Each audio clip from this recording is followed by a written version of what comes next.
This is episode 70 of the Christian Travelers Network. Today I will be reading my journal entries from my trip to China. Welcome to the Christian Travelers Network, where travel stories, community, and scripture combine.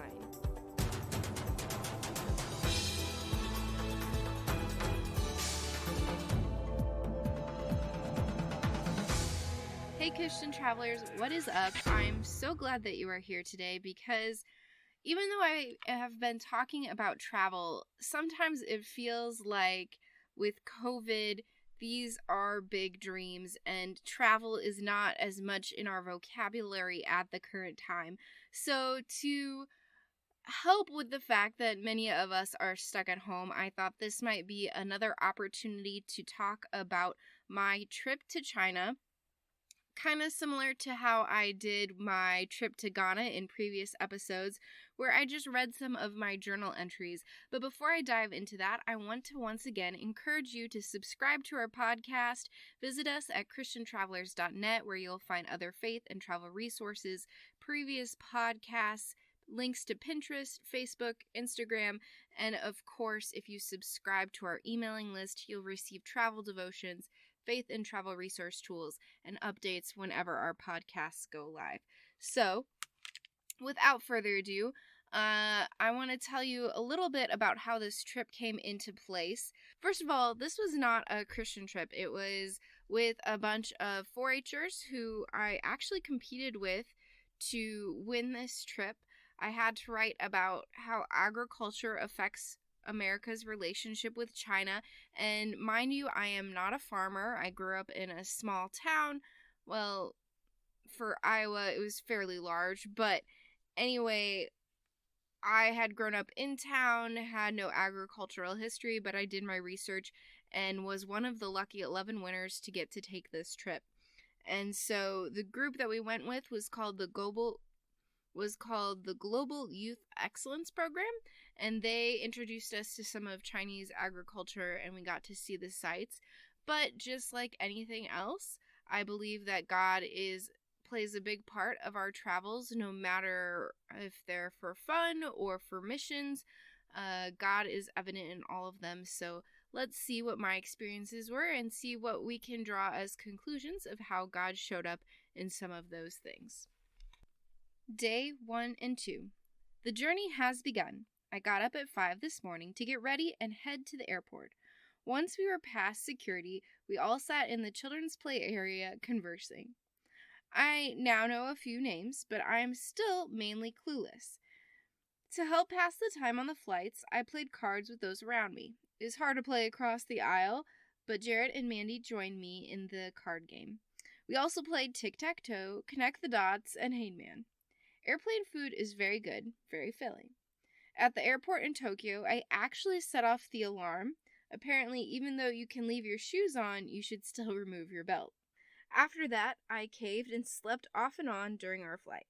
When we got into Beijing, I truly began to realize there was going to be a language barrier. I enjoyed the notification to step off the moving sidewalk, spoken in Chinese. We met our tour guide, who took us directly to the hotel for some sleep before our journey really begins. Day 3. First of all, I want to just side note and say this has been a little over 9 years since I went on this trip, so if I mispronounce things, please give me some grace and forgiveness. I'll do my best. Day 3.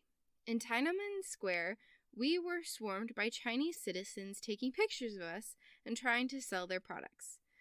To get from the square to the Forbidden City, we walk through an underground tunnel. The city's two main colors are red, which represents luck, and yellow represents the emperor's imperialism. Out of respect for the emperor, the citizens do not paint their homes with either of these colors.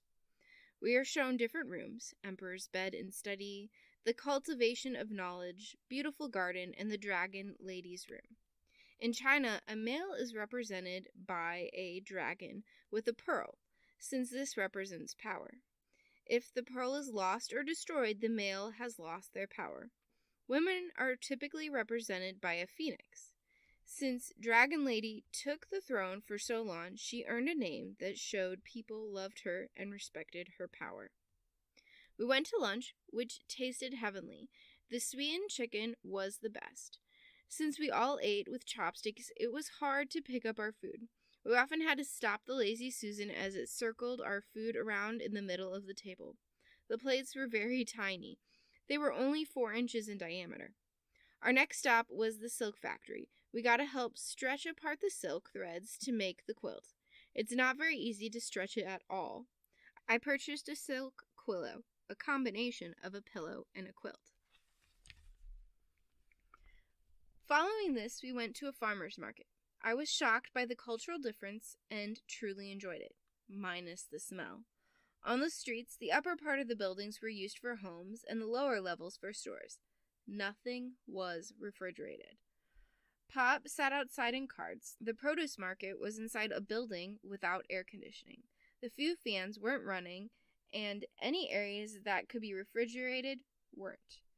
Meat that was cut up in the morning hung there covered in flies. Cutting boards and knives were covered in guts and blood. At the pearl factory, we learned that they make their pearls in freshwater lakes from oysters. Apparently, they take a piece of a clam and put it in the oyster, which causes it to get irritated and produce a pearl. Common colors are white, pink, black, and purple, which is only found or produced in China. I didn't know there could be more than one pearl in an oyster, but this one had 19. Our next stop was a Kung Fu show. It gave us an example of how they go about their Buddhist practices. I found it very interesting. None of the performers talked. Instead, the screen briefly explained what was going on during each scene in many different languages. Okay, I'm going to stop there and kind of hit up some things that I have just read. So first of all, chopsticks. One of the things that I learned there was that if you can pick up peanuts, then you are skilled at using chopsticks, which by the end of my trip, I got really good at chopsticks and I still love using them.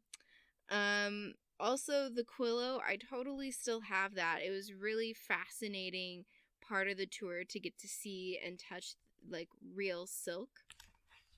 The farmer's market was actually really nauseating. The smells from these, I don't know, massive bags, probably like 30-40 pound bags of just seasonings wafting through the air and meat dripping with blood was a little much. And they had, you know, like when you go to the deli market, you have the little area where your meat is displayed. They had some meat in those areas, but it wasn't turned on. It wasn't being refrigerated. So it was just kind of overwhelming. And then the show, I don't remember as much of it, but it was kind of an interesting kind of introduction to their culture. And they had people performing on the stage and like someone speaking over the speakers, just kind of narrating what was happening so that we could follow along. Day 4. At the Jade Factory, we learned that jade is super expensive, and they price it by its color. A small piece of jade can cost more than a big piece of jade due to its color. The reason it is so expensive is because they believe that jade is capable of healing people. To remove evil spirits and sickness, they either wear jade and or comb their skin with a jade brush. Wearing a jade bracelet is very common because it resembles harmony, since it's a perfect circle. We then were allowed to freely roam the store and examine jade. We found a massive ship that had been designed out of a single piece of jade.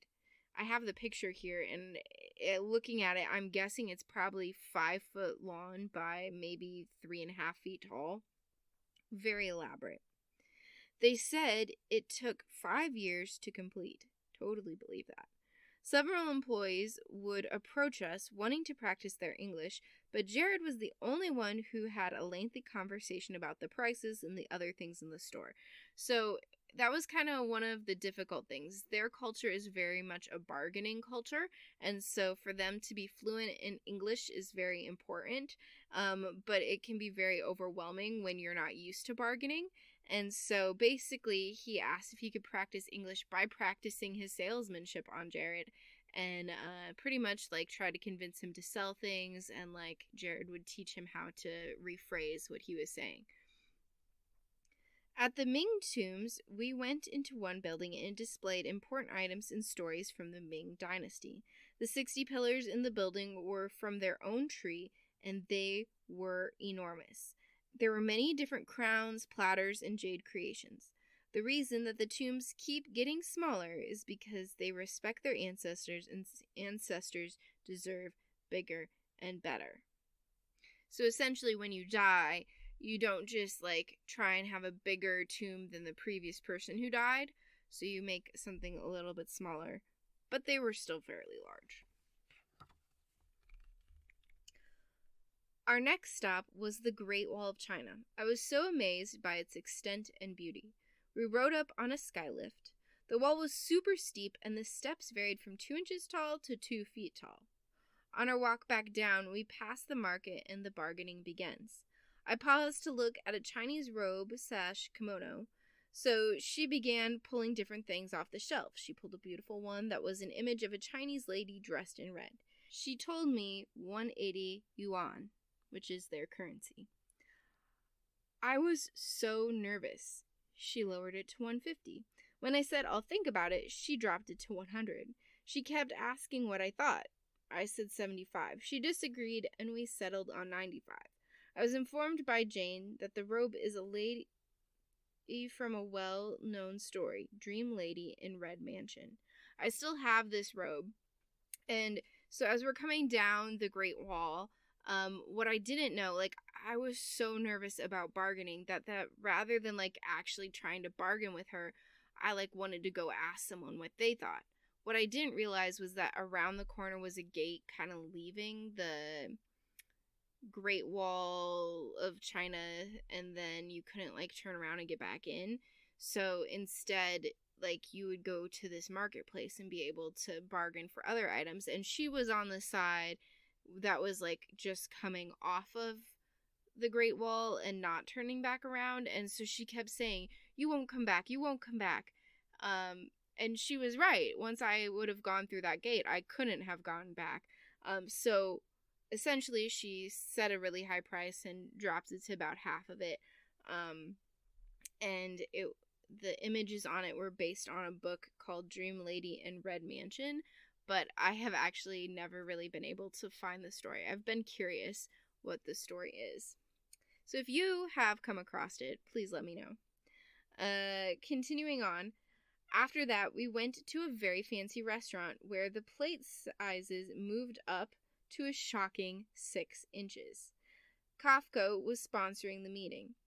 We had Peking duck, apparently a very common dish in China. They wrapped the meat in a paper-like pancake and dipped the meat in blueberry sauce. We didn't know what a lot of the food was that we tried, but they were good anyway. The only food I didn't like was the pig's ear. If I'm being honest, it looked like chocolate bacon, but it tasted like you were eating cartilage, which makes sense, and it just wasn't really delicious. I do want to stop and say something about the plates, the plates being 4 inches or 6 inches in the Lazy Susan. If you've never experienced this, essentially it's a table, and in the middle is a spinning circle with plates on it. And so throughout the course of the meal, they would bring out more food on dishes on the Lazy Susan, and it spins around. And as it comes by you, you can stop the Lazy Susan, or if you're more skilled, you don't have to stop it. And you take a few things and you put it on your plate. And because your plate size is smaller, you're basically nibbling on it, and then later on you get more food, and you eat until you're full. But I think the idea is your eyes won't make you eat more than you can actually handle. When in America we have 9, 11-inch plates depending, and so oftentimes you put more food on and we eat a lot more, and they are much more about eating less.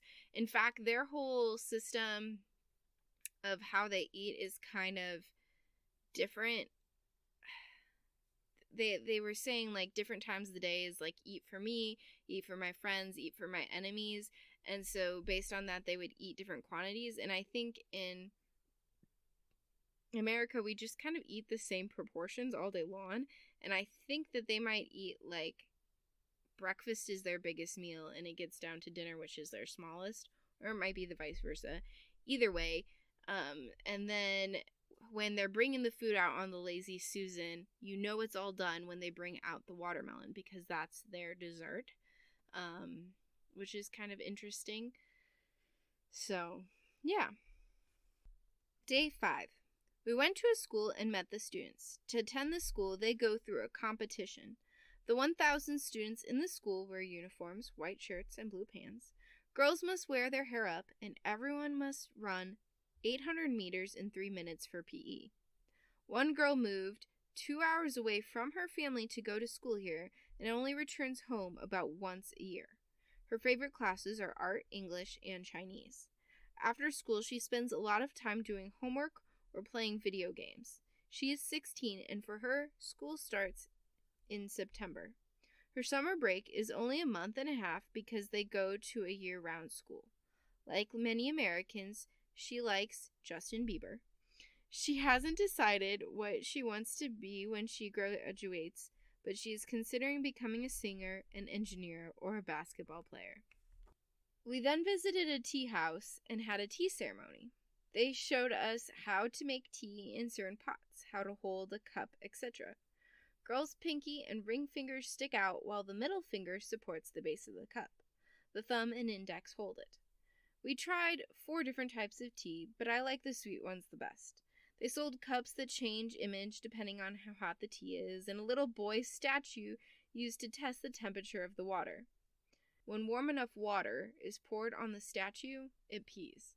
I don't know how they make it do that, but oftentimes you test temperature of water by pouring it over the clay, like a clay statue, and essentially this one was a little figurine of a boy, and it pees when the water is hot enough to be used for tea. It's kind of funny. Anyway, we went to a market and I can't bargain. I was told by Soklin that scarves are worth 30 to 40 yuan. However, the man offered to me starting at 280 yuan. The difference was so great, I didn't want to make it much lower, so I said 200. I should have just said no too much. If I'd walked away, that also would have helped. However, I didn't do either of those things, and he only went down to 240 yuan. I jumped up to his price, and we settled on 230. After listening to what great deals everyone got, I felt almost guilty about spending that much money, even though that was only $35. As we left the store, a Chinese girl followed Nick and I. She was chanting something I couldn't understand. She kept holding up her hands and pointing up to Nick. Nick got her to leave by saying goodbye in Chinese, multiple times. I later learned that she had wanted money. To conclude our day, we boarded a plane and flew to Changsha. So, I actually really did feel guilty about this bargaining experience. I don't know about you guys, but getting a good deal is very much a thing in our family, but in America, because we don't bargain, it's looking for coupons, it's waiting it out, it's saving the money, it's whatever. And I had made the mistake of saying it was a gift for my mom, which means that already they know I'm American, but then when it's a gift, they're gonna say a higher price. So I should have lowered that a lot. And I guess I had felt in the moment going into that, oh, the other experience had gone so well, this will be fine. And I felt guilty dropping the price. But that's part of their culture, is the bargaining aspect. So if you ever go to China, do a little bit better with the bargaining than I did. I'm going to stop here for today. I have 5 more days to my trip, which will be our next episode. But until next time, I hope that you have enjoyed hearing a little bit about my experience in China. In the next week's episode, when I talk more about the trip, I'm going to probably break down some of how I saw Christ in all of this. But just kind of wanted to give you an introduction into my experience. So until next time, safe travels and God bless.